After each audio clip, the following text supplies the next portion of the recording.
Hello and welcome to episode 80 of the FPL Hangover podcast, where we raise the bar and lower the tone, all things FPL related. This week, folks, we're coming at you with our second episode of our third season and a mere 2 weeks or so before the game week 1 deadline. So enjoy it while it lasts, because once it starts, you can't put that genie back in the damn lamp. Little has happened since we last spoke. I suppose there's been a few transfers. The odd fixture list was postponed, but who needs that anyway? I jest, of course.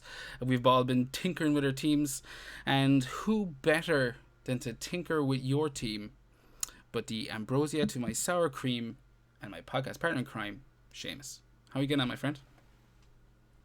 All good here. How are you? I'm good. We had a bit of a break last week because I still had some summer holidays to take and went travelling around the country. So no pod last week, but I think that's about the last we'll get away from it for for God knows when, you know? Yeah, literally about 2 or 3 days after we recorded our last pod, the fixtures dropped, so we can actually now discuss, fixtures and the developments there. And game week 1 is a blank. It is. Big thing about the new fixtures. So no City or United, and a couple other teams there that we're less interested in, but mainly no Manchester teams. Yeah, and I mean, I suppose we're hitting it earlier on, but there was a question, I believe, that we would have got to in the drunk tank regarding FPL Juice, and he asked us how we're viewing the Manchester blanks and what's our approach to it in general. And as we're chatting about it, did that, like, are you happy that it's a bit of a blank, or did it scupper a lot of kind of moves you were going to make?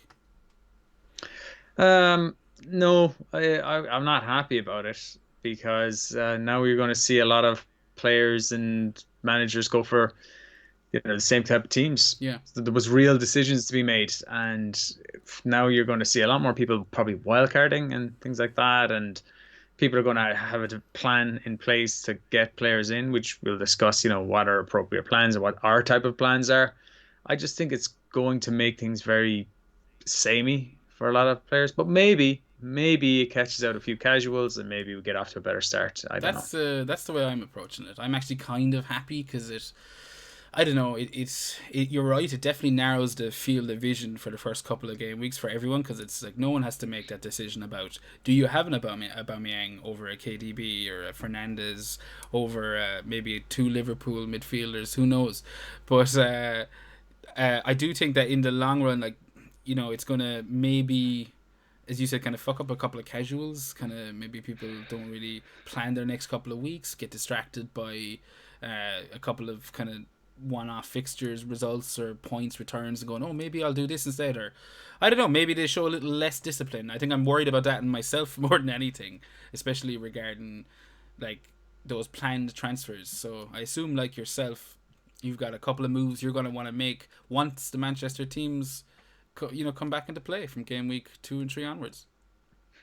Yeah. Well, sure, we'll discuss our own teams later on, but like my team at the minute could end up like nothing like the team I currently have. I do know there'll be a few players that I currently have in there, and I'll have I've transfers booked in for game week 2 and game week 3, and yeah, I think it might be appropriate to leave a small bit in the bank to just account for price rises and price falls and things like that. But yeah, what can you say unless you have the teams up there in front of us, you want to get into it straight away? I don't know. It's hard to kind of discuss. It all comes down to fixture swings. Yeah, no. And the way the fixtures line up. You're damn right. And I'm probably, fucking running before we can walk here. I think it's about time we did take a quick look at the fixtures. And I say look because, as you probably know by now, or at least if you tuned in last week, we are releasing all these episodes on YouTube as well as our audio format. So there's a video podcast or a vodcast. I don't know what do the kids call video things these days. It's not even video. That's how that's how dated it sounds. But this is on YouTube. So if you are enjoying it on the audio, or if you're watching on YouTube, even just a like and a subscribe, that would go a long way. It's basically like starting from scratch again in terms of subscribers and whatnot. And this is it. Even if you're listening to this in audio, I wouldn't mind a now like on the YouTube link. That would go a long way. But getting back to the meat and potatoes of it, fixtures, Seamus. I've kindly sourced some from TEDTalksFPL.com. at TED Talks FPL. If anyone wants to check him out on Twitter, he does a bunch of people do their own fixtures list. I didn't actually really realize this until this year, but people create their own. They kind of change the difficulty ratings on what their opinions are of it, and it's like a little niche content that only happens once a year, like Christmas trees. Yeah, I've done it in the past where I'm a member of Fantasy Football Scout, and I've been a member in the past. Never joined up any of the other sites that are out there. Like Hub is another one that's out there, and I think Fancy Premier Tools are another one that are out there. But in the past, I've joined the Scout, and there again this year, you can change the ratings if you don't agree with their assessment of, the Scout are usually pretty good. At least it's certainly better than the official games FDR ratings. Yeah, I agree. Yeah, but you can kind of change in there if you think, that West Ham's defense is overvalued at home or something like that. So you can kind of change these things around. And yeah, a lot of people will come up with kind of nice visualizations of ways to view them, which is good. So yeah, this looks like a good one. TED Talks FPL. Haven't looked at that one before, but it's kind of a traffic light system you kind of mentioned, red, green, and yellow. Yeah, exactly. I think it's like I don't want to go into the visuals of it too much because there's probably a lot of people listening to it, but it was a simpler version for it for me, which is kind of what I liked, especially at this time of the season when everything's still a bit up in the air. I tend to kind of come at it a bit broader and then narrow it in the closer we get to deadline 1. So for me, this was perfect, and I would recommend people check that chap out at TEDTalksFPL.com. But looking at the fixture, Seamus, you mentioned it there before we hit record. There's a couple of teams that have stuck out to you. Spurs have a nice run. Yes, Spurs probably. I mean, it is Spurs, so you got to take. We saw what Jose Mourinho did with them last year. It's kind of, and we saw what he did with United. Yeah. It kind of nullifies them a small bit from the attacking. It doesn't nullify them. Sorry, that's probably the wrong word. Probably kind of dismissing them too lightly there. But they aren't the sort of team that Jose Mourinho's teams aren't the sort of team that usually scores 3, 4, 5 goals in a game. They certainly aren't like Liverpool they're certainly not like City. Yeah. Where they get a second, they go 2 or 3 up, and they go, let's get another one. Like Liverpool are the last season, how they kind of went from nearly runs 2 years ago to champions last year was they get the lead, start well, they rein it in a bit. They play within themselves. They conserve their energy. They'll try and get a second. They won't kill themselves trying to get it. Jose Mourinho would often go 1-0 up in a game, try and seal the victory, close it out, maybe catch a few people on the counter-attack. So I'm a bit worried with the fact that even though they've lovely appealing fixtures, 3 of their 3 first home games are Everton at home, game week 1, Newcastle game week 3, West Ham game week 5.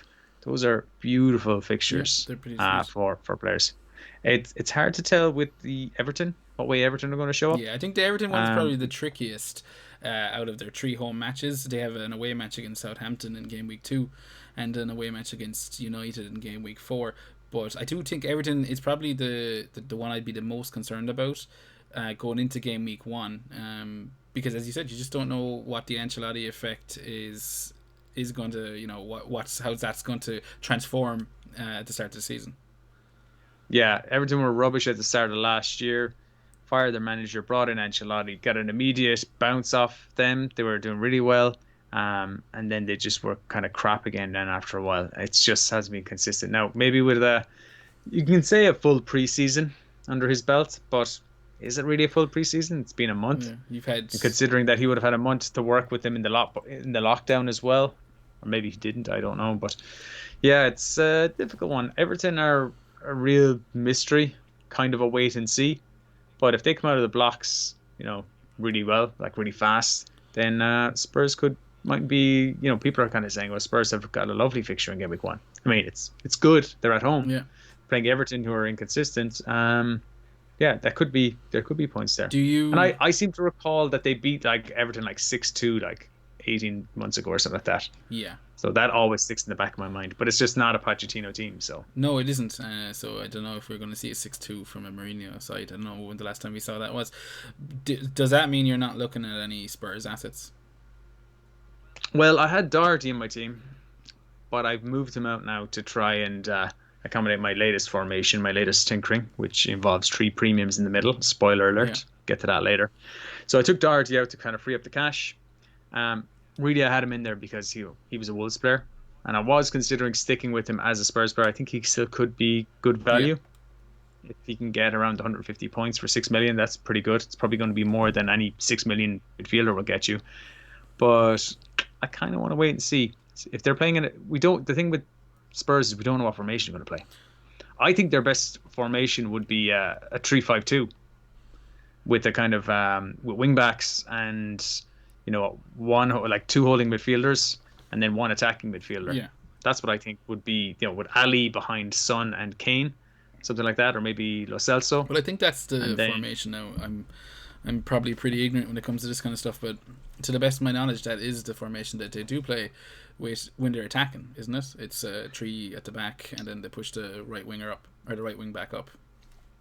That's when they've played with the wing backs in the past. They have, especially under Pochettino, Yeah.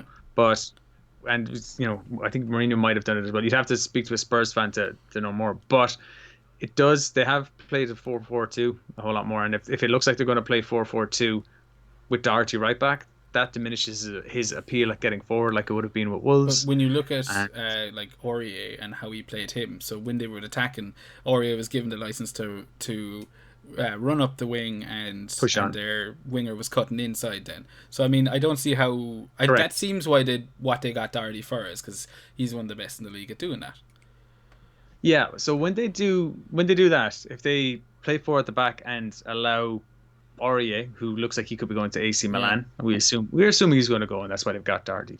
But assuming Doherty takes that role and is allowed to get forward more than Ben Davies, who kind of tucks in as like a third centre back when he goes forward and doesn't go past the halfway line.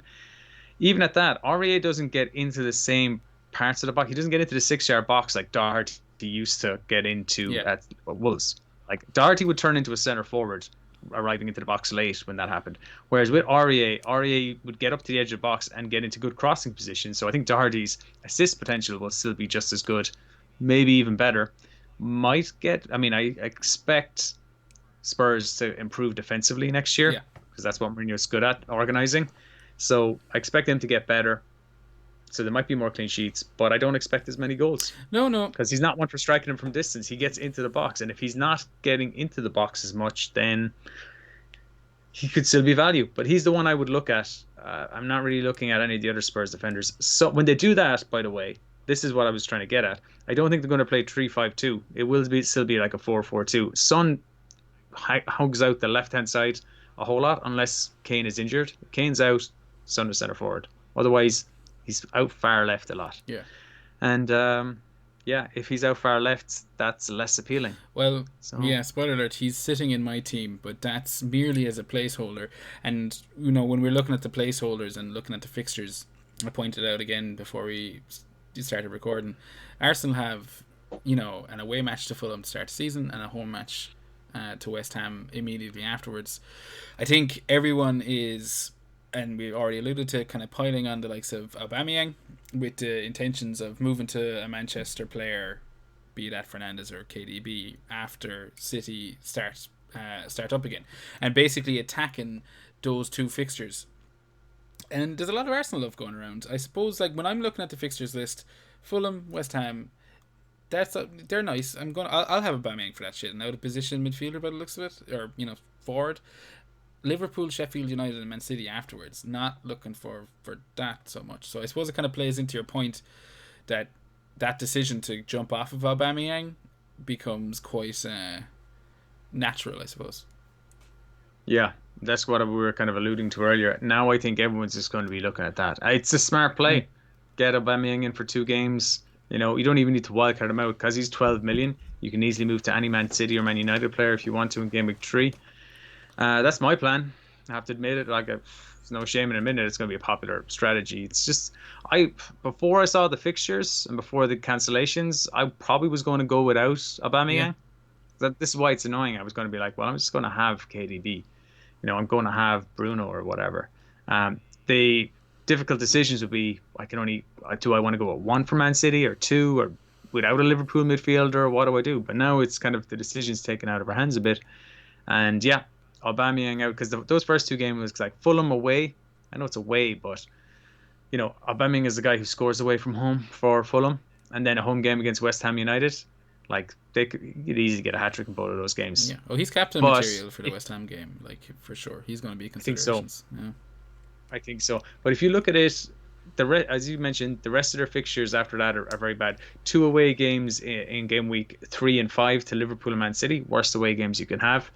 Now I know he scored against. I don't think he scored against Liverpool last season, but he scored against City. Then he's got a home game against Sheffield United in game week 4 and Leicester in game week 6. Not ideal. Yeah. Arsenal do look improved, but it kind of depends. Again, with Arsenal, we don't know exactly how they're going to line up. Okay, and it's difficult to say because Lacazette could be gone. It could be It could be there. It could be starting with Nketiah up front. A lot of talk is that Aubameyang will play the centre forward role this year, and then you're going to have Willian one side, and then like Pepe on the other side, or who else have they got that could play out there? Saka or something like that. So there's a lot of talk of that, but we don't know really. So the Charity Shield or Community Shield, as it's called, he's lined up on the left. Now he still scored a fabulous goal, in fact. So he could easily just stay there all season. And we know he gets returns. If he does that and gets the same returns as he got last year, that's what, 250 points he'll get. That's fabulous. Yeah. So yeah, It is. I mean, I can't argue against him. So I'll have him for spells. But yeah, from game week, I think I identified game week 3 to 7. I don't like any of those. In fact, the fixtures up there, I would get rid of him. Who have they got? So Villa, Leeds. Yeah, okay. Just from game week 3, 4, 5, 6, 7. Get them back in game week 8 when they're playing Villa and then Leeds. Those are good games. Yeah, well, I mean, it's all easy to say get him back in game week 8. It'll be who do you get rid of for him, I think, is going to be the difficult choice come that stage of the season. But yeah, no, I think you pretty much covered it there with Arsenal. Looking through the other teams with decent fixtures, I mean, I suppose Chelsea, a lot of Chelsea love going around the place at the moment. Away match to Brighton, then a home match against Liverpool. But following that up is away to West Brom, at home to Crystal Palace, and at home to Southampton in game week 5. So pretty decent start. I think the issue, not dissimilar with dissimilar to the issue with Arsenal, is that what lineup are Chelsea going to be playing? A lot of transfer decisions or transfer moves made for them this summer. They're essentially holding up the British transfer market all by themselves, just on their back. Loads of transfers. Werner, I think Thiago Silva, Havertz. I mean, there's ones I'm not even sure how done they are, but it feels like Ziyech and stuff. It feels like they're all done. I know Ziyech is there, and I'm just not. Ziyech is done. Havertz isn't quite done yet. That's the one I was thinking. And Chilwell is done. Chilwell is 50 done. million. So you do, yeah. You have a low. You basically have. He's ripped out half of his team, or replaced half of his team with, all first team kind of contenders at the very least. So it's a bit of a wait and see, but decent fixtures, no? Yeah, good fixtures. I mean, like to start off with in game week 1 anyway, away to Brighton. Depends how they settle. Their game week 2 fixture is a tough one against Liverpool. Now it is at home. They showed after Project Restart, I think what was it, 5-3 or 5-2? I think it was 5-3 when they played the Liverpool the last day. Now it was a nothing game. Chelsea kind of had to win, but Liverpool didn't so much. A lot of goals. Pulisic came on, if you remember that game, tore the place up. So they can score, and they have improved offensively. Like they've got a lot of good attacking players in there. Defensively, have they improved? Well, Chilwell he's an upgrade on Alonso defensively, I guess, but is he that much of an improvement? I don't know. I mean, he looked like he was going to kick on a couple of years ago. He hasn't really, and he has games where he looks very good going forward, but he's only good. He's not amazing. Thiago Silva, I was looking at it. I was surprised to learn he's going to be 36 in a couple of weeks' time in September. So he's going to be 36 at the start of the season. How much is he going to be able to play and influence that? Otherwise, they've got, a defense they've got decent defenders. They just need somebody to organize them. So it's all well and good bringing in Thiago Silva.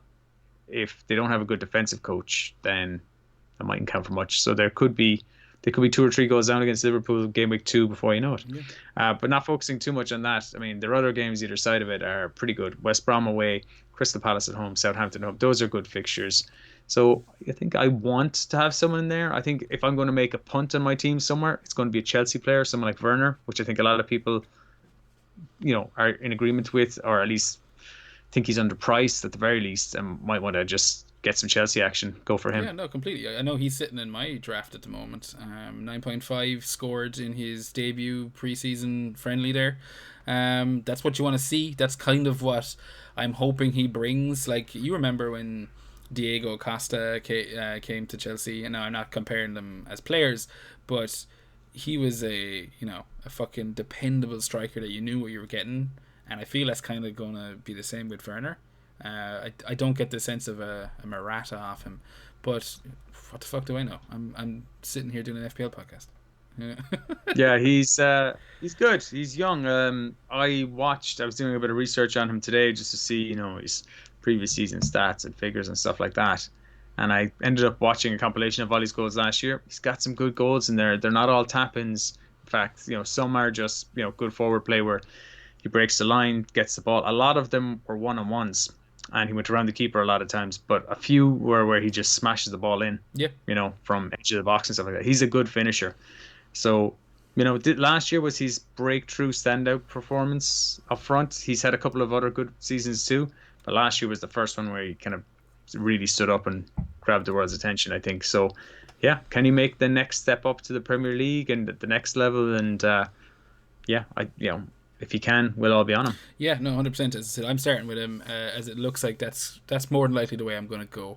There's a few contenders, I suppose, because I do want at least one premium striker. But I suppose we'll get to that shit.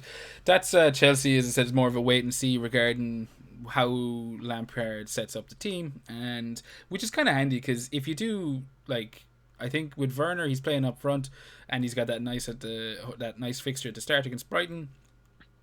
If he bangs you in one there, you're not going to worry about a blank against Liverpool, especially with a bunch of nice ones coming up after it. So I think you can kind of buy yourself a bit of time there if you want, or take a bit of a gamble. Either way, their fixtures are decent.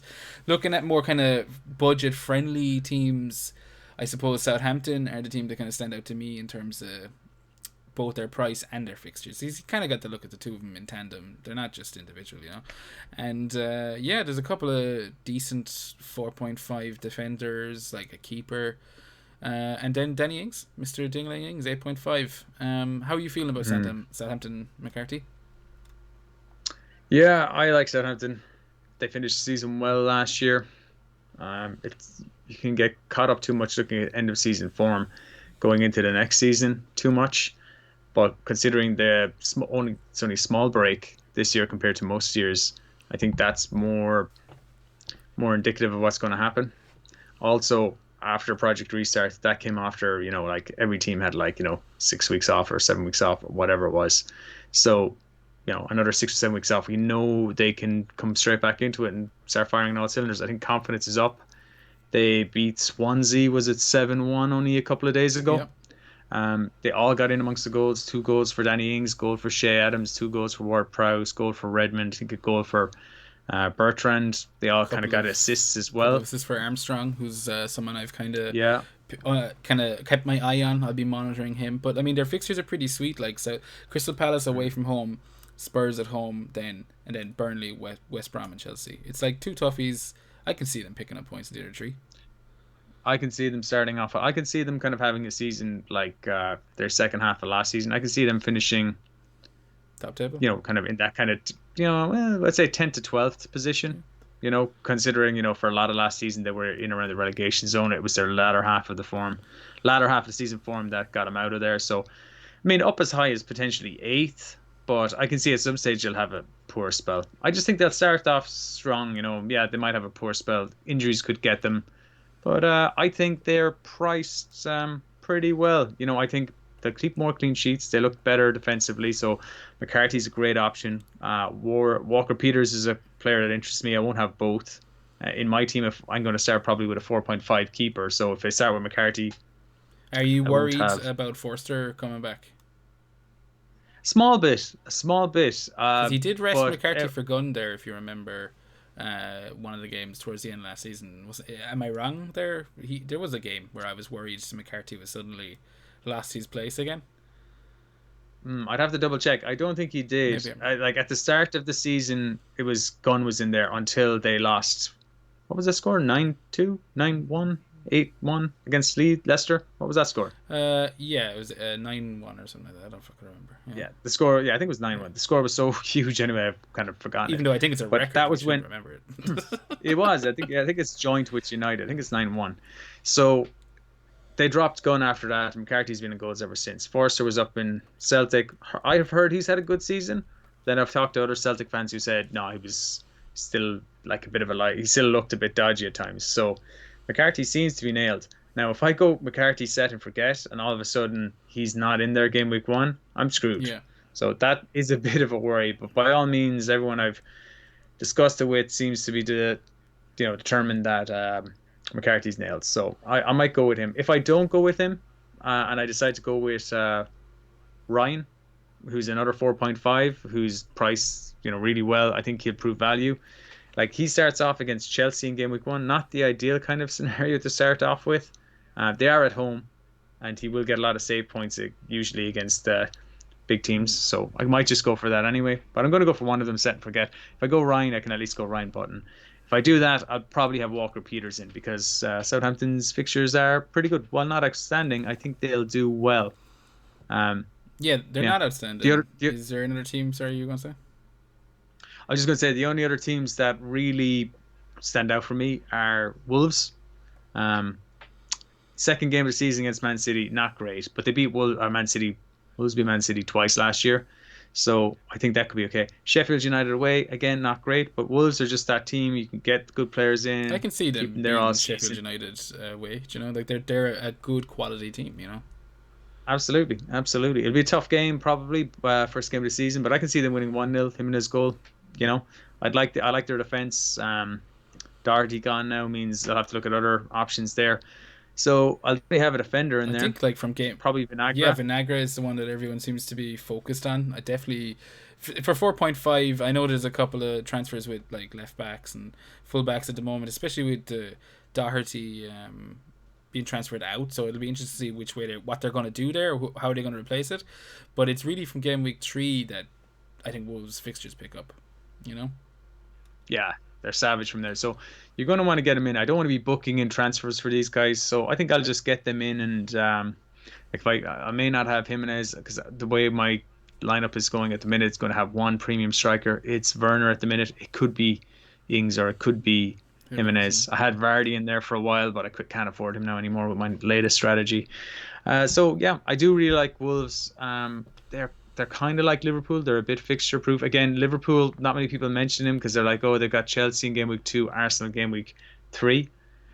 This is the team that steamrolled the league last year until like people look at their project restart a whole lot and go, they weren't great after that. Yeah, they took their eye off the ball. You know, they took the foot off the gas. They'd won the league. They were celebrating. Let them. You know, if anyone thinks they're just not going to come into this season fully focused and try and do exactly what they did last year, they know what to do now. They're not the bookies' favorites to win, remarkably. City are, I assume. City are, yeah. I think I'd City are making a lot of signings, but I think I'd be if I had to bet, I think City will take it this year. Yeah, but just because I think City are kind of a better team, you know. Yeah. It's yeah. I mean, City underperformed last year. They did. That's what I'm kind of basing it on. Is I think City. I just don't see City losing as many matches as they lost last year. I think he's going to remedy that.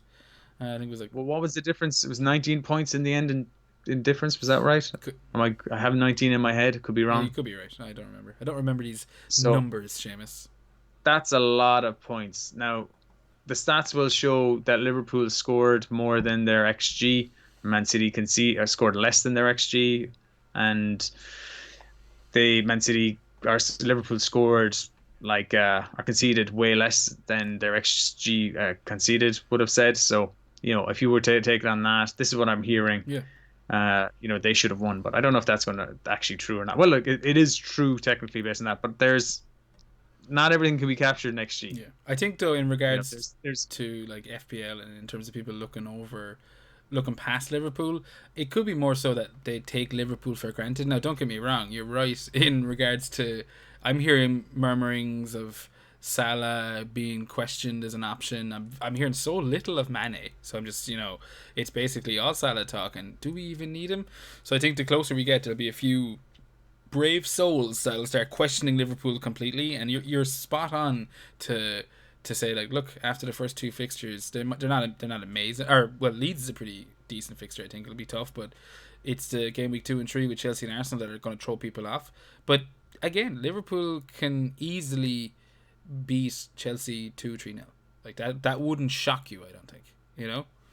No, no, absolutely not. And I just think I would like a piece of, if everyone's kind of going off Liverpool and kind of questioning them, I'm thinking maybe tripling up on Liverpool for game week 1 against Leeds. Okay. Leeds will be good, but a lot of people are predicting Leeds to finish maybe as high as 10th this year because they were so good in the Championship the last couple of seasons, and maybe they will. Maybe do Sheffield United, but Sheffield United still got Sheffield United could still do it. Sheffield United, No, I get you, and I do. I look forward to seeing how Leeds do. I hope that they play the kind of football I hear. I mean, I'm going to just confess straight up ignorance in terms of the Championship. Yeah, I'll catch a few matches here and there and catch the playoffs, but I don't watch that shit week in, week out at all. So I'd be lying if I knew what to expect from Leeds, but I'm just hoping, based on what I'm, the buzz about them, that they're half as good as people are talking about. But that's the good fixtures, Seamus, or the teams with decent fixtures, I should say. What about, before we move on, we won't go into too much, but there's a couple of teams there with absolute stinking run of opening fixtures for themselves, and I think first and foremost you got to be looking at West Ham. I think that's the name that the team that everyone thinks when they are going, who got a bad dose of it this season. And not a terrible opening fixture, home match against Newcastle United. You're thinking, okay, I can see them. I can see FPL managers wanting to target that match. But then, not so long after it, Arsenal, Wolves, Leicester, Spurs, City, Liverpool. It's just one shit show after another for them, all the way up until game week 8 or 9, game week 9. When they have a Sheffield United, or game week 8 when they have Fulham. So yeah, I mean that first game doesn't look too bad, but if they don't get 3 points in that, I mean even if they do get 3 points in that, how many points can you see them having after 7? If they have 7 points after 7 games, they're doing well. If they have 3 points they're doing really well after 7 games, I think they're doing well. Yeah. So yeah, let's see. Moyes is still there. I haven't heard anything about them replacing the manager, so Moyes, I guess, is still the manager. I'm pretty sure he was like kind of told if he keeps them up, he won't be replaced like he was last time. I think that's fair enough. Exactly. But then the fixtures came out, and I feel like that's going to have decided for him. I can't see any way Moyes is going to get. I don't think he's got the tactical acumen to get enough points out of those. I can see him fired after 7 games. Yeah, well, sorry, Davey, but that's my own opinion. They've definitely got the worst one. Even despite that, Newcastle aren't exactly going to just give them a win game week 1 just because they're at home. Newcastle will try and be tough to beat, and that could be 0-0 or something. Who knows? But yeah, that's the worst of them. That's even worse than the teams with the blanks. There's 4 other teams with blanks. There is. And you have to kind of rate them in order of how bad the team are then. And Aston Villa are the worst of those 4 teams. They start off with Sheffield United at home. They've also got Liverpool and Leicester in their first 5.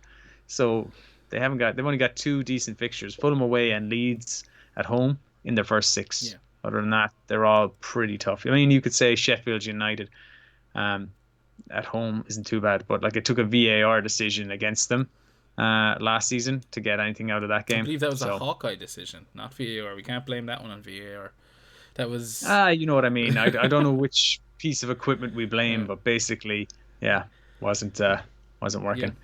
That's it. And Burnley is a shame because Pope would have been a genuine consideration as a keeper this year. Game week 1, have him in your team, but no one's going to pick personally, I'm not picking a 5.5 keeper and then picking another 4.5 player to play in game week 1. I'm not using a goalkeeper transfer, and I don't want to commit that much money to my keepers. So and then they play Leicester in game week 2. It's a bit of a shame. It is. I think if you invested heavily in the back with premium defensive options like Matt Doherty or maybe double Liverpool defense, and you wanted to come down to someone like a Charlie Taylor who's a 4.5, in and around game week 3 or 4, that's not a bad time to do it. I think that'll be the saving grace for Burnley assets, is that you can get into the defense relatively cheap, and they have okay fixtures after the blank and Leicester. I think you could pretty much make room for a 4.5 defender there. So I suppose if I do end up going with maybe both Robertson and a Trent, and I want to come off a Liverpool, I want to save some cash to kind of take advantage of the Man United and Manchester City players coming back, then I wouldn't be bothered with getting a Burnley defender in after game week 2. No, yeah, I wouldn't disagree too much. I mean, I want to see which defenders are going to start. Like Taylor and Peters are always seem to be kind of rotating at left back. Bardsley seems to be in at right back now ahead of Loughton. I'm not sure how long that's going to last. It's just hard because with COVID and with game week 1, I'm going to have people on the bench who are just like non-playing players. I'm not really going to be able to carry people who are just like more than one player in a team who may be dropped out of it all of a sudden. Because like if I have someone like Charlie Taylor and he doesn't play, I could have 10 players that following week. So it's not something I want to do until I see it. So maybe a couple of games might help us. Of the other teams that are remaining, Man United have actually great fixtures. Crystal Palace at home, Brighton away, Spurs at home, not that great. Newcastle, then the rest of the games are pretty good.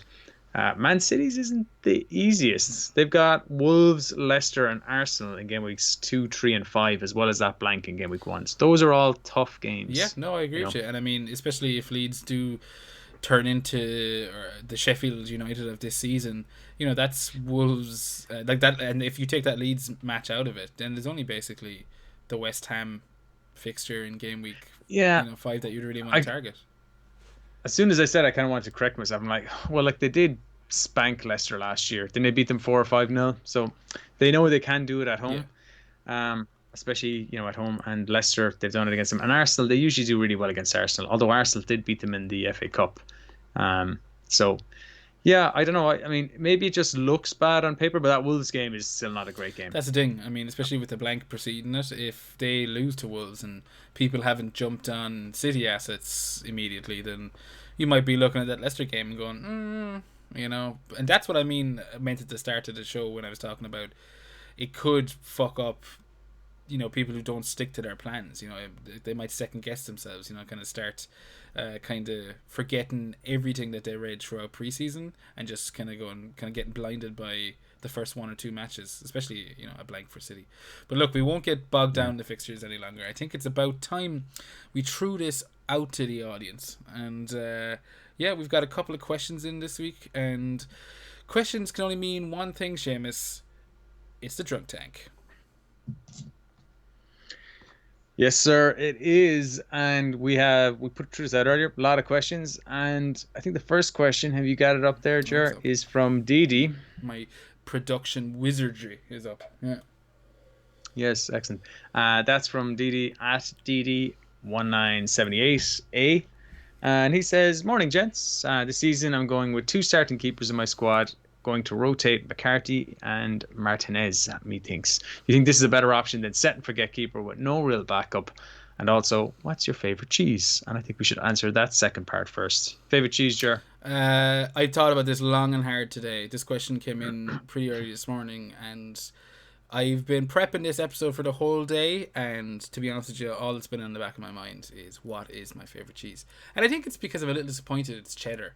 I really wanted to come up with something that was, not as cheddar as acceptable or as mainstream and as common as muck as a good old cheddar. But no, I won't lie, that's where my heart lies. I've been seduced by a German not so long ago, and when I was over visiting her homeland, there was Edam and Leerdammer and all these fucking cheeses Gouda that I'd never fucking heard of, and getting cheddar over there was a nightmare. And I tried a few, and you know what? I always came home. So for me, it's cheddar. It's the unmistakable, noble cheddar cheese. Damn, this is kind of disappointing. I was kind of hoping you'd say something, different. I'm partial to halloumi. I like a bit of halloumi. Yeah, halloumi's okay, and mozzarella when you're going pizza. I feel like Love mozzarella that is mozzarella. the bastard child of cheddar. To me. But no, look, for me it's cheddar as well. Fuck it. Now I feel kind of disappointed. I feel like we should have different answers. But look, cheddar's the best. White cheddar, Dubliner You specifically. got it. If you ever get that Dubliner vintage Oh yeah. stuff, oh, that is, man, that's honestly like cocaine or something. It's you've Like, clearly never had cocaine. I don't need to because Got- I get this vintage Dubliner cheddar. Grind Jesus, that up into amazing. a powder. Boom. It's white cheddar. It's yeah, it's made. It's got, I think it's got like some stout in it or something like that. Oh, it's amazing. My wife spent the summer working for Kerry, Hmm. and they are the guys who do that. So she was like had like access to all this cheese, and we literally spent the whole summer just eating this cheese. And ever since then, I can't go back to eating crap cheese. I can only eat this cheese. Everything else is just like, this is just Yeah. muck. But yeah, real Irish cheddar, love it. There you go. I'll eat that shit by itself. You Yeah. know. Just 52 slices of American cheese. Yeah. Yeah, But there you go. There's your answer, Didi. I'm pretty sure that was all you really wanted to know. We can skip the that was the main FPL. That was the question, main one. right? Yeah. But No, we have to address this keepers thing because I can't get on board with spending what Martinez is 5 million no, and is he? McCarthy's 4 point, yeah, he's 5 million and McCarthy's 4.5. That's 9.5 on two keepers. Yeah. Well, I'm not sure I like that. I definitely would be not. I wouldn't be starting the season with Martinez, not with Leno sitting on the bench currently. We saw Martinez kept the number one spot for the Community Shield, and that's all well and good, and it might be his to lose, but you do not want to be making a goalkeeper decision or having to use a transfer on a goalkeeper so early in the season. Now I get you have McCarthy there, or McCarthy would cover Martinez, but then why pay 5 million if he's not the one you kind of plan on starting? So I wouldn't. I'm not. No, Had Martinez in my thoughts. I've kind of put him to the side now after the Community Shield. McCarthy, I think is a solid pick. It's just a question of whether I go McCarthy in goals or Kyle Walker-Peters in defence because I won't be doubling up on Southampton. But Shane, yeah, go on. the thing with keepers, I don't like the rotation. And look, there's a lot of this on Twitter. I've seen a lot of people saying it, and it's because people have been playing many years, and people find it really hard to nail rotating keepers because yeah, you rotate and you play your home keeper, and you play the keeper who isn't playing Man United or Chelsea or whatever. Martinez is And while you're 4.5, just to let you know, just to cut across. That's what I thought it was. Yeah. no way, is Just he? double checked it, How have I bro. got Just that wrong? double checked it, Oh, bro. I'm normally so good with prices. Yeah. Is he actually He's 4.5? That's 4.5. So I didn't want to cut you across, but I do think damn. that's why I was looking at him, and he could be a fucking amazing option. I know, like Arsenal have two 4.5 options with him and Saliba, and both I'm looking to see, or Saliba, how you pronounce it, and both I'm looking to see, if they can kind of cement a position. But sorry to cut across you, Seamus. You needed to be No, corrected. like that does make a big difference. If I thought Martinez was nailed, I'd be kind of in favor of that then as an option because I'm not against Ryan and McCarthy as options like rotating keepers. I think until you decide who you want, but I don't want to use a transfer. I think you're just going to get more out of your squad by having a 4.0 set and forget second keeper, especially if you go Ryan and Button because Ryan doesn't play, Button's going to play. Yeah. Whereas if you have McCarthy and Button, if McCarthy is suddenly dropped for Gunn all of a sudden or Forster, then maybe you're not going to have Button playing, so you're kind of stuck. And none of the other 4.0s we don't think are going to play. I mean, Heaton seems to be out for a couple of weeks for Aston Villa, Yeah, no. but they don't play in game week 1 anyway. And I think So if you find Aston Villa are trying to get Martinez. I've heard rumours of them trying to sign Martinez because if he isn't going to be guaranteed number one spot, and maybe Leno wants it, and isn't going to be happy, then we could see Villa picking him up for a few bob. Yeah, Martinez as well has been rumored to be going to Leeds, or at least wanted by Leeds. Bielsa apparently really likes him. So yeah, if that happens, I'd be interested. But just for my own past experience, and everyone else seems to be saying this as well, yeah, very hard to nail that because you actually want your set and forget keeper. You want the likes. Look at how many points Nick Pope, Foster, and Henderson and stuff like that got against Man City last year. All it takes is a penalty save. You can rack up 9 saves. You could still lose 3-1 or 2-1. or one, something like that. 1-0, make a load of saves. You could still get a couple of bonus points. Could end up with a 10 or 11 pointer. So you don't want to just bench whoever against Big teams. your budget keeper against big Yeah. teams. If you think there's saves in them, play them, because you never know. It could be that game where Man City just keep hitting the post. We'll be Liverpool can't score. 100%. We'll be rooting for you anyway, DD. Yeah. So our next question, I believe. Yeah. Go for it. Our next question is from Tom Moriarty, and he says, "How will the new signing Van de Beek limit game time for Greenwood and Bruno, if at all? Is Bruno essential, or will Greenwood offer acceptable coverage at a £3 million saving? What are you guys doing? Martial, Bruno, Rashford, Greenwood for the blank game week 1 and beyond." Oh, after drinking some undiluted double strength cordial. Oh, fuck me. Sip of beer. I just thought you didn't like Tom's question. No. The way you're reacting. I thought it was the end of my drink, but it's not. Sip a hard seltzer to the working man this evening. But yeah, I had a little bit of fucking cordial at the bottom to numb the sparkling water taste, and tastes like 1,000 dicks. But yeah. So Tom, you're all about Man United. What were you saying, Seamus? That he's a closet Man United fan, and he's pretending to like Leeds. Is that what it was? Well, he's a Leeds fan apparently, but he's just so about United in this question. I'm thinking, he could be doing a bit of a chieftain here and have his Man United jersey underneath his Leeds. Well, that's. I mean, there's only one United jersey. We all know that. Yeah, there's only one United in the whole of the English divisions.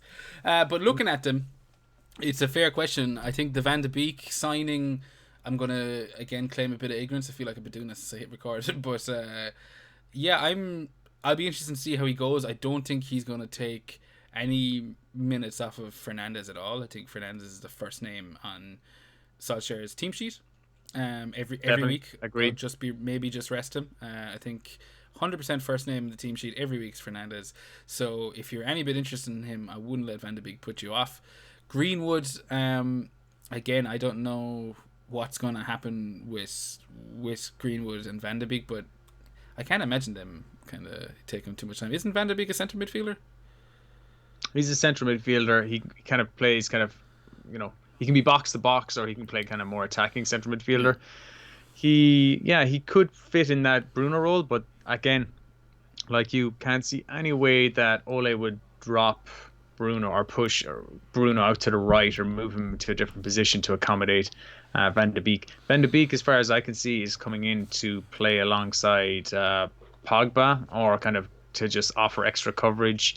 He can kind of play on the right as well a bit if he needs to. I think he's just kind of a squad player. I think he'll get plenty of minutes, but look, it's late in the season. Season's starting very soon. I can't see him starting game week 1. I think Greenwood is going to be, unless they sign Sancho or a winger. Yeah, there's talk of Grealish now again. Unless they sign another player, I think Greenwood's nailed on the right. I think he's going to be excellent value. Is he good cover for Bruno at 3 million? No. I don't think so. I think I'd rather have both. Personally. I mean, I don't think I would go both, but I would go both instead of having just Greenwood, put it that way. Not both in game week 1, but I mean, when their fixtures are good, when they're, if I've seen some drafts that have Greenwood on the bench in game week 1, and then people are talking about, maybe going from Salah or Mane to Bruno in game week 2, and I don't think that's a bad option. I think I'd like both because they're not going to take minutes off each other. I think for 7.5, there's no one really in that 7.5 or 7 million or 6.5 bracket that seems that interesting to me apart from Greenwood. Yeah. So I still don't like benching players in game week 1 that don't have a fixture. You're going to have to bench 4 of them, Seamus. Well, I don't think I'm going to start. I'm going to start with no Man City players or Man United players or Villa or Burnley players. Maybe I might start with a Burnley player, but that could be somebody on the bench like Charlie Taylor. I don't mind benching 4.5. I don't want to bench more than 4.5. I wouldn't. I'd use my transfers to get him in. Yeah, I wouldn't be inclined to have a player like sitting on my bench in game week 1 that is 7 million for that price, but I am fully aware that there's plenty of kind of decent 4.5 options this season, and yourself, you can always get a cheeky clean sheet. I mean, there's plenty of options in game week 1 in regards to like Vinagre 4.5. Maybe Wolves keep a clean sheet. Do you know what I mean? Like little things like that. I don't think it's a cardinal sin, put it that way. It's not like you're investing a lot of money over multiple game weeks. It's just a one. You know, I mean, I'm So hearing wackier shit like it's not having a team in game week 1 and then having the ultimate team for game week 2. What are you fucking talking about, man? oh no, I don't want to get into talking about those discussions starting in game week 2 because there's always one or two teams at the end of the season that are still ahead of you and are like, how did you finish ahead of me if you didn't start in game week 1? It's always one or two, but that's I know Yeah, outliers as I'll always say. Look, so what like I've already said, I don't think Bruno's essential. I think I really, really want him. I think United are going to get a lot of penalties. I think he's going to get 250 points this year. I think he's priced really well. And I've already said I'm not going to have any players in my game week 1. Bruno, Rashford, Greenwood, Martial. Not worried about the impact Van de Beek is having. But you yourself there, Bruno, essential. You going to have any of these guys in game week I was 1? thinking of You going to plan to get them in? starting a charity jar this season, and every time we said the word essential, we'd have to put like €1 in it. And then by the end of the season, we donate it. But no, I don't think Bruno's essential. I've learned from last season that there is no such thing as essential. I've seen plenty of people with, didn't have certain players that I would have considered essential last year, and they came millions and millions and millions of fucking spots above me. So I'm concerned that, or I'm convinced that essential doesn't exist. But I do think Bruno is basically everything, every single bit of play or every single bit of attacking kind of potency is coming through him. I think he's the one that'll be spreading it out to Rashford, Martial, all of those. He's on penalties. That's a massive thing. The fact that, especially when you consider United's 22 penalties last season. So him being on penalties, I'm 90% sure he's locked over Rashford. Yeah, I'll be getting him straight in for Son, put it that way. That's kind of my plan, is to go off of Son to Fernandes. I think he's just going to be, as close to KDB for United as we're going to get. And does that mean you're keeping money in the bank, or does that mean you're going to take a hit in game week 2? I'm keeping 1 million in the bank, and I'll save 0.5 from going Aubameyang down to KDB. So that'll give me the money to upgrade Son to Bruno for 10.5. Assuming I don't get fucked by Bruno. What week are you going to do that? Are you going to do that in game week 2 against Crystal Palace? No, or I'll later? probably do it in game week 3. Yeah, maybe Okay. I'll do the KDB move first. I'm not going to pigeonhole myself right now. I'm still I'm loosey goosey, Seamus. I can be wooed, but they're my feelings on the red side of Manchester, and I think we've discussed the blue side quite a bit as well. Actually, looking at it, we need to make a fucking move on with these questions. We've been jabbering for like 50 minutes already. But thanks, Tom. Thanks for the question. And up next, Seamus, we have FPL era, and that's at FPL_era. Good bloke. He's saying, is Saka being overlooked ahead of St. Maximum and Armstrong? He hasn't seen them in any drafts yet at all. I've seen Saka in a few drafts, and I think Saka is a good option, but there's too many unknowns at Arsenal. I don't know where Aubameyang's going to line up. Will he be through the centre? Will he be on the left? Because if he's on the left, I don't think Saka's going to play too much. He can play on the right, but he's left-footed. Will they play with 3 centre backs and wing backs? Will they play 4 at the back? I don't know. And until I know more, I'm not going to start with him. He could be a good option, but I think he's definitely as good an option as St. Maximum or Armstrong, put it that way. I think the disadvantages to Saka aren't necessarily the disadvantages of the other two lads, although rotation is certainly one of them. Maybe not so much for St. Maximum, but Armstrong isn't guaranteed his place at all. And there's going to be competition from the likes of Smallbone as well, apparently, especially with Højbjerg being gone now from Southampton. He could push Armstrong back more into centre, but I think Saka has the advantages of being with a far superior attacking team, or at least potentially, I think, in Arsenal. But far more explosive. I have a lot of good faith from Saka because I had him in the double game week there, or the first return, I believe, like the project restart, and he got his 11-point return for, I think it was like 5 million or 4.5, I can't remember, but that's put him in good stead with me. So I definitely wouldn't be against Era's kind of, him spotting him there 5.5, but we did kind of touch on Arsenal having 2 nice fixtures and then they kind of turned to muck a little bit, so that's what would put me off. But no, for that price, I think he's one the same. You take a bit of a punt. I think he'll be great value over the season. what I want to avoid myself, he's only 7.6% owned. What I want to avoid myself at the start of the season is getting players who are likely going to have high ownership and then may see a price drop. So I don't want to get in him and then find him go down to 5.4 because that would piss me off. So I may avoid him. Yeah, I mean, that being that's a said, good point. I'm going to get, say, Maximum, who has got higher ownership. I like him. He's 18.4%. But I think I'm happy just to keep him as my fifth one, and I think he will provide points. Maybe I should be. I mean, I think Saka is being overlooked, Yeah, but I know Maximum will play every game, and I don't know that with Saka, and I don't think I'm going to have the bench to carry players who may not play. yeah. Maybe I can carry one. And if I can carry one, I might punt it on Saka, but I haven't decided yet. Fair enough, fair enough.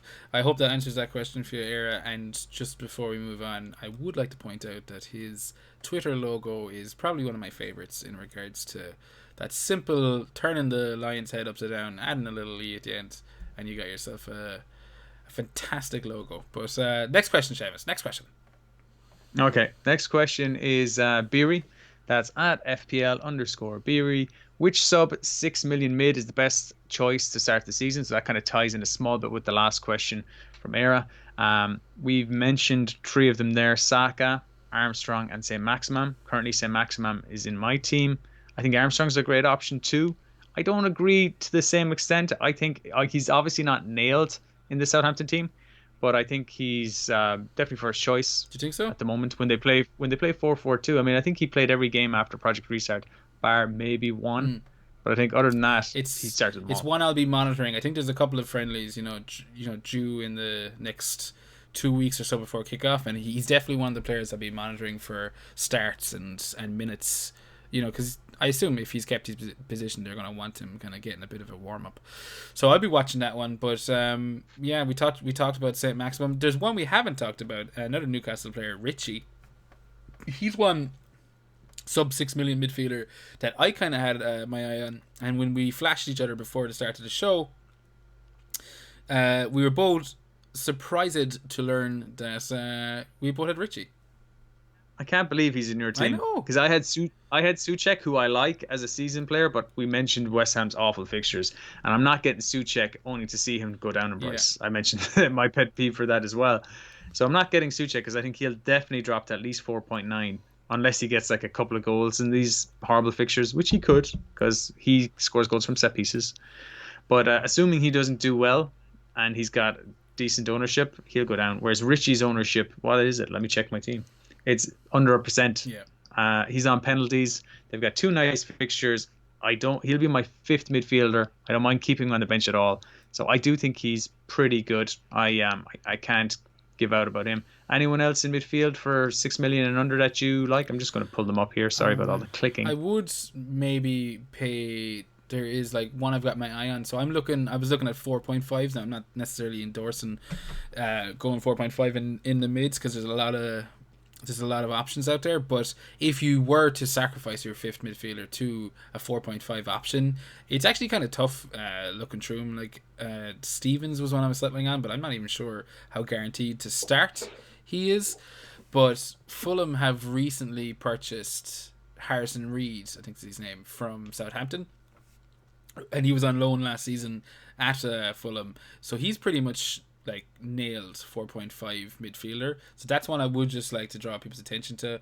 I think Tinkerman at Dara the Tinkerman online, he's a big Fulham head, and he was mentioning him as a pretty much nailed on starter. So 4.5, that's an option right there. I'm not saying it's more for if you need to enable a few pounds to invest elsewhere, but Yeah, I'm just not a fan of 4.5. Any of the 4.5s really. A couple that like look pretty good, but the rotation is the killer here. Would be Podence and Neto for Wolves. They brought Podence in January, came in, made a big impact, looked really good in some games. Seems to be liked, and yeah, I can't tell between. I mean, they're basically you've got Jimenez up front, and then you've got Jota. You've got Traore, you've got Neto, and you've got Podence. Four players fighting out for two positions. So if Traore goes to a right wing back kind of role, then maybe that solves that a small bit. And you've got three players fighting for two. Maybe that frees it up a bit. I don't know.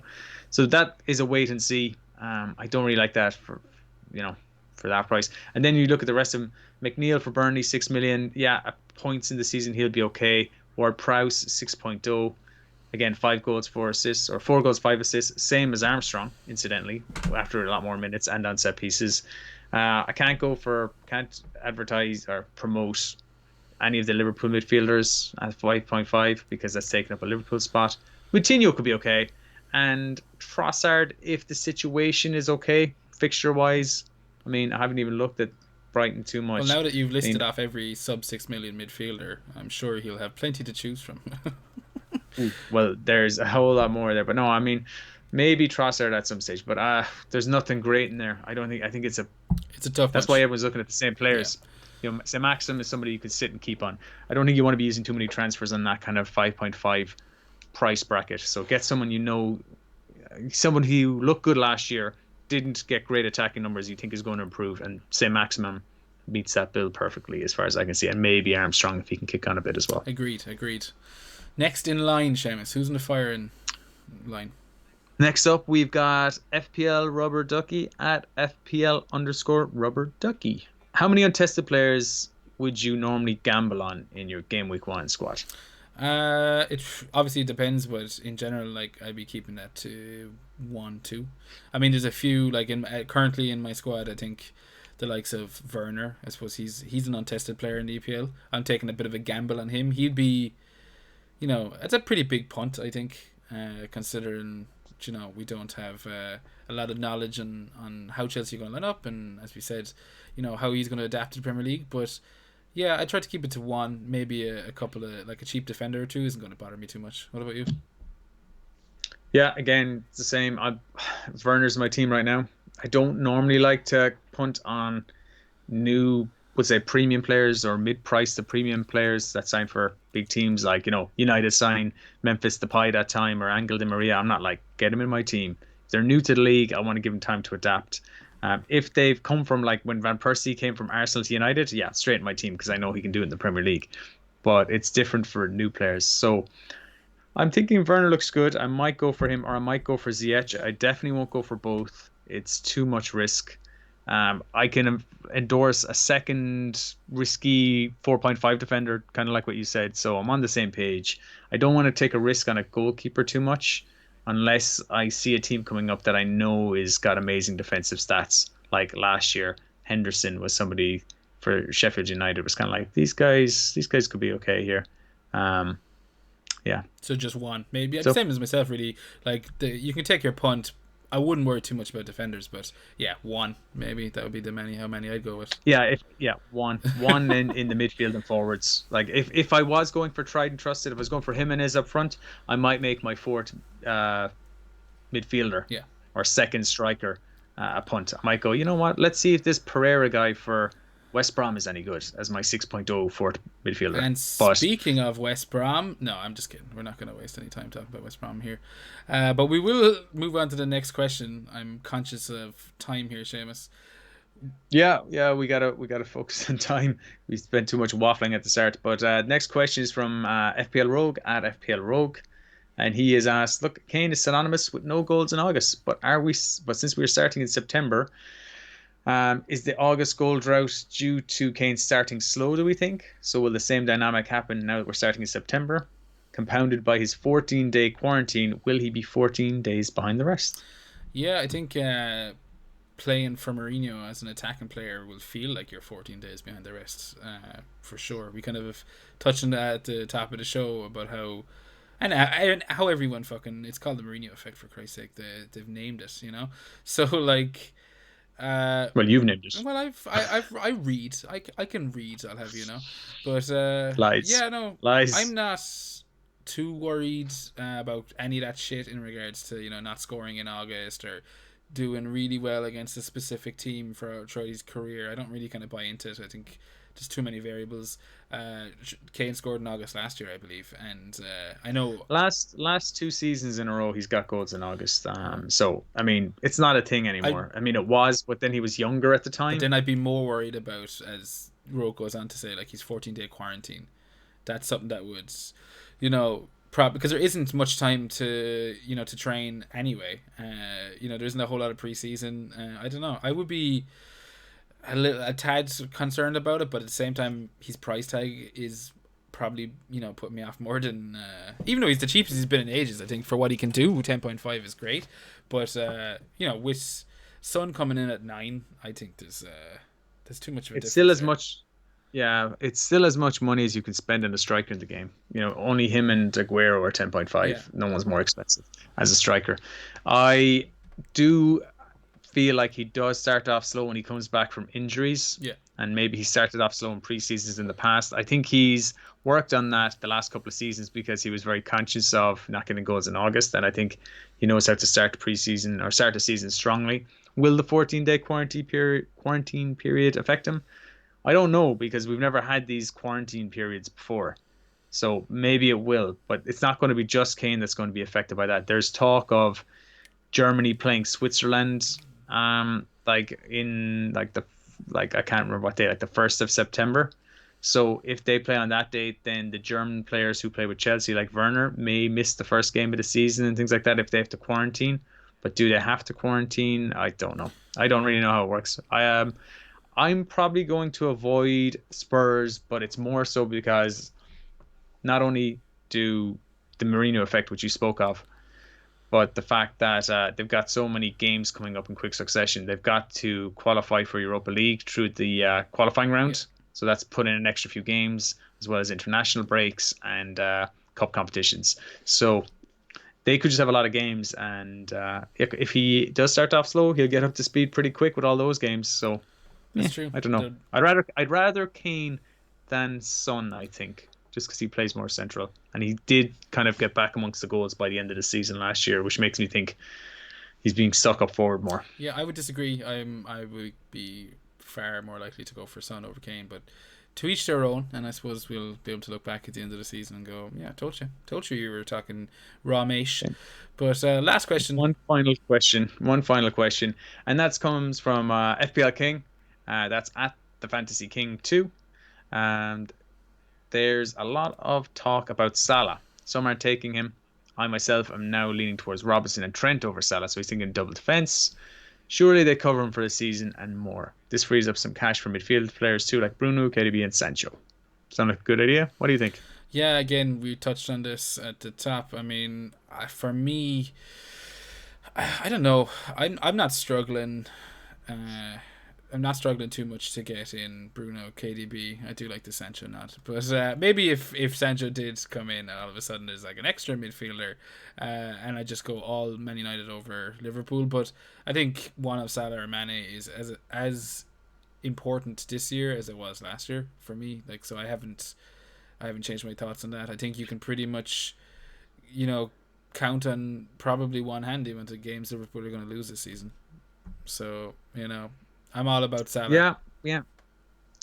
I like having Salah there because Salah can be like, he's talking about, okay, maybe we don't have him and then we can use the money on Bruno, KDB, you know, he says Sancho, but it could be somebody else, like could be, Aubameyang or something. But I think you can still have three premiums this year, considering that KDB is underpriced at 11.5 and so is Fernandez at 10.5, in my own personal opinion. That's 22 million. Yeah. I still think you can get another 12 in there. And I think I would want Salah or Mane or maybe even Sterling or someone like that. Because you're probably going to be times where you're going to want to double up on City midfields. So I think I will. What's his question here? Can they cover him, the two of them, over the season? Not really, because you're not going to captain them unless you're planning on captaining Paddy. So if that's the case, maybe. But yeah, I think Salah and Mane, there's going to be some weeks they're going to be overwhelming captaincy favourites, and they're going to get 15 points, and you're going to want to be able to have them in your team if you can. And I think Leeds is a great fixture for captain. I think everyone's looking at Aubameyang, but Leeds is still a great fixture for captaincy. Yeah, 100%. I think. Well, I know my armband is on Salah for the opening game of the season, but just to play devil's advocate. But no one's essential. No one's essential. Exactly. So that's what I'm getting at. You said it earlier, and yeah, for that reason, it definitely is a viable strategy, and I won't knock it. So yeah. Sorry, that's all I wanted to say. No, you took the words right out of my mouth. It must have been while you were kissing me. And yeah, no, I completely agree. I think if you don't want Salah or Mane and you go, no, fuck it, I'm investing the few bob I save in other positions, I do think Robertson and Trent are going to be fantastic players to have in your team throughout the season. So yeah, fucking do it, King. Go for it, man. You can be one of those guys at the end of the season that goes, look, I didn't have Salah all year and I fucking smashed it. There's definitely going to be one of those players, as you said. There's one every season. But yeah, that wraps up the drunk tank, Seamus. And yeah, I suppose before we leave it there, we can have a quick look, a quick gander at your team, Seamus, and you can inform us of any decisions that kind of the fixtures kind of brought your way. I suppose we talked about Richie. We've talked about Aubameyang and Werner. The thing that catches my eye the most is the two Liverpool mids, the two premium Mane and Salah picks. That was surprising to me. I wasn't expecting that. Yeah, it's just something that I was considering while out in my runs there recently. I was like, what kind of outside the box thinking can I apply here? Part of me this is a small bit put off this now is I have Salah in there as a 4.5. He didn't play the Community Shields, so if he doesn't play, there isn't a whole lot of great options at 4.5 defenders. No one that stands out. Vinagre obviously looks good, and that's fine as long as they don't sign somebody else to play there. Trent Alexander-Arnold is in my team, whether he misses game week 1 because of this knock or not, but apparently he's very close, and I think he will start if he's close. Williams doesn't look good enough to start just yet. And I'm sure he will get rotated at times during the season, but I want Alexander-Arnold all season. He's first name in my team sheet. He's in there. Okay.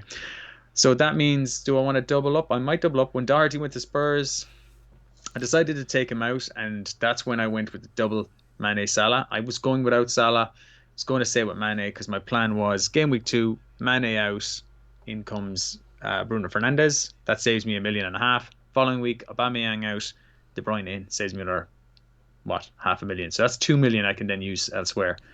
But it leaves me with no Liverpool forwards, so that's why I've gone for both of them now. So I probably will end up from game week 3 onwards have Salah, Fernandes, and Aubameyang. Salah, Fernandes, and De Bruyne. Yeah.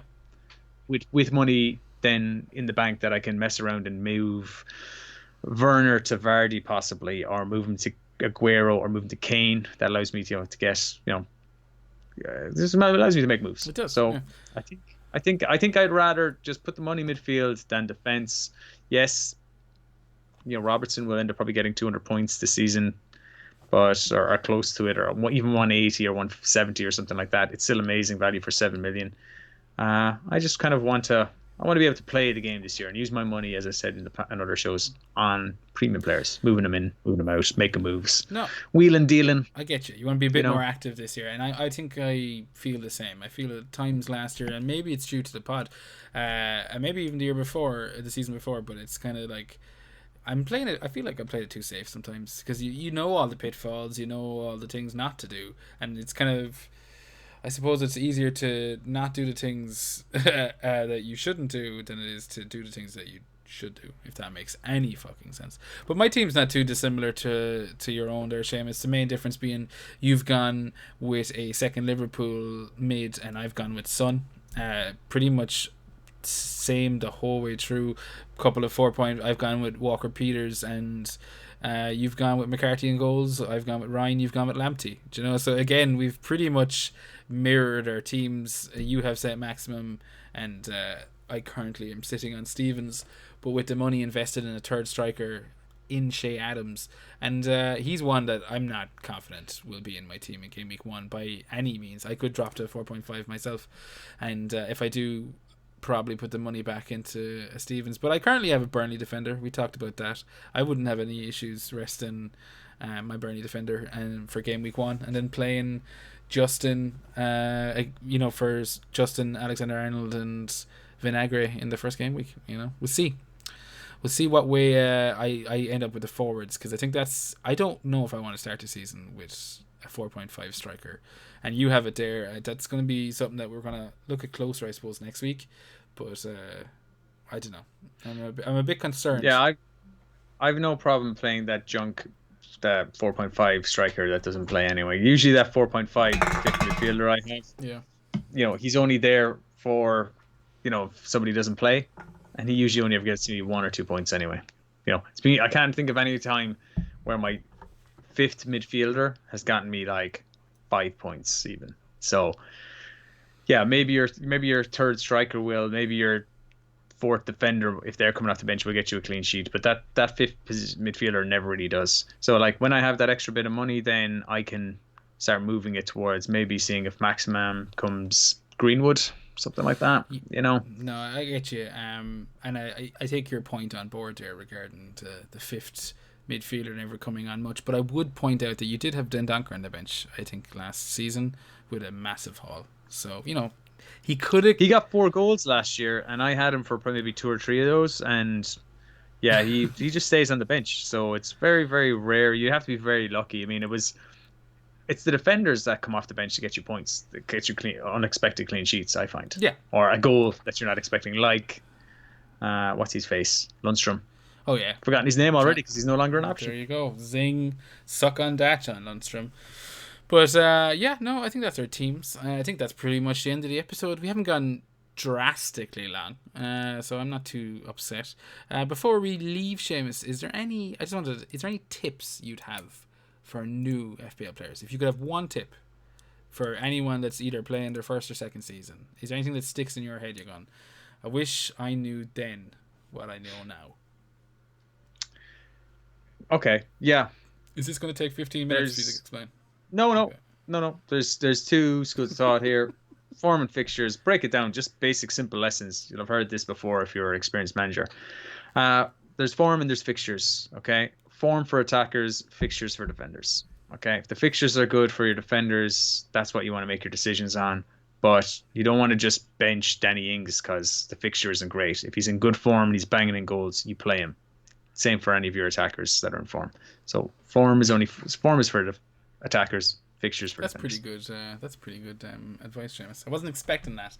I was expecting something like, really cliched, like play your own game or something like that. And with that, if I was to offer any tip, it would be just play your own game. Just enjoy it. It's only a game. It's only a bit of crack. Make something out of it yourself. Anyway, that's enough. That's enough bullshitting. Such a cliche. I'm such a cliche. I know. I'm a walking, talking cliche. And speaking of cliches, it is that time where I have to thank everyone for listening and remind you again to hit like, hit follow, hit subscribe on whatever it is. The more you do, the more it means to us. It really does matter.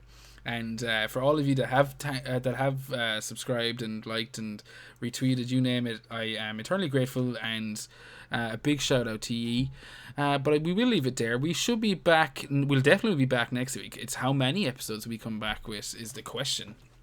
We'll definitely get another 1 or 2 big old main fucking pods in before the season kicks off. There might be a few surprises thrown in there. I'll keep stum. I don't want to give anything away, but we've been working on a couple of projects that should come out nice and timely, like before the season kicks off. So thank you again for listening. Seamus, you gonna wish these fine folks a enjoyable week or so?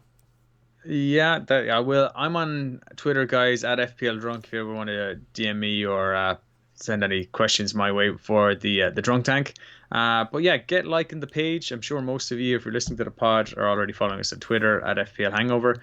But get us on YouTube as well. It's new. We're only starting off, so like, subscribe, follow, retweet that shit when we put out those things. Everything helps, we ain't got a Patreon. We're not asking you to give us money or anything like that. We had to put a pin in that one after seeing what happened during the week. No. I don't know if I can retweet anything about you asking for money, but just retweet everything you do to help promote the page helps, because we want to get that out there to more and more people as well, especially this year now that we're putting a little more time, and you're definitely putting more effort in, Jer, with all these graphics. It looks very good. Thank you. I've been impressed with the videos that have gone up on YouTube so far. I'm enjoying it. I hope to be a maestro at this live producing thing as when the season's draws to finish. But we will leave it there. Again, echo sentiments that Seamus just said. I wish you all an enjoyable, what's it, Seamus, 12 days before the season kicks off again? It's the 12th of September. 12 days. Yeah, 12 days of FPL. So make the most of it while you can, folks. God bless.